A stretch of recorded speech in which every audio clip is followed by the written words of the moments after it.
isn't about individual officers. It's about a structure built on systemic racism that this country created intentionally and now needs to dismantle intentionally and replace with one that takes into account the needs of the people that it actually serves. And this is going to take sustained pressure and attention over a long period of time from all of us.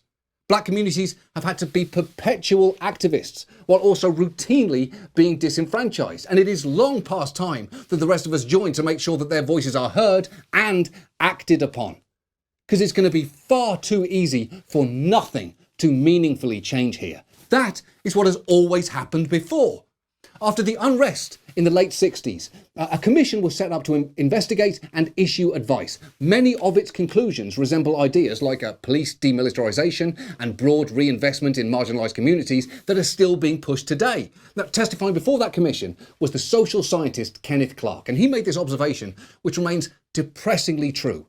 He said, "I read the report of the 1919 riot in Chicago, and it's as if I were reading the report of the Investigating Committee of the Harlem Riot of 1935, the report of the Investigating Committee of the Harlem Riot of 1943, the report of the McCone Commission of the Watts Riot of 1965. I must again, in candour, say to you, it is a kind of Alice in Wonderland, with the same moving picture reshown over and over again, the same analysis, the same recommendations, and the same inaction. We're in the same shit now that we were in back then. And if you're not directly impacted by it, it is tempting to look for a reason to feel better about the world, to look at some cops kneeling and think, oh, well, we just need more of that. But we need so much more than that. Because ours is a firmly entrenched system in which the roots of white supremacy run deep, and it is critical that we all grab a fucking shovel. To do anything less would be absolutely unforgivable. And actually, to that point, there's one person I saw this week whose words have been echoing around my head, and you've been listening to me talk for a while. So now I'm going to let her have the last word tonight. So when they say, why do you burn down the community? Why do you burn down your own neighborhood? It's not ours. We don't own anything.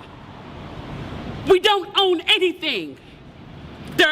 Trevor Noah said it so beautifully last night. There's a social contract that we all have, that if you steal or if I steal, then the person who is the authority comes in and they fix the situation. But the person who fixes the situation is killing us.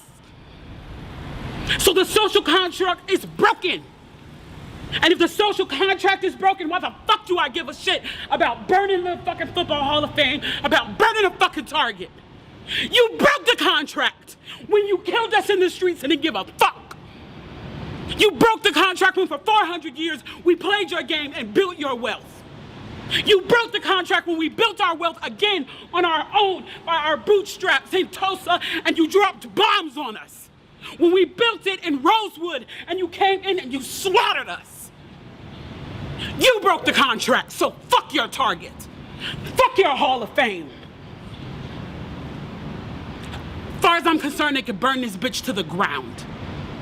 And it still wouldn't be enough. And they are lucky that what black people are looking for is equality and not revenge. That's our show. Thanks for watching. Good night.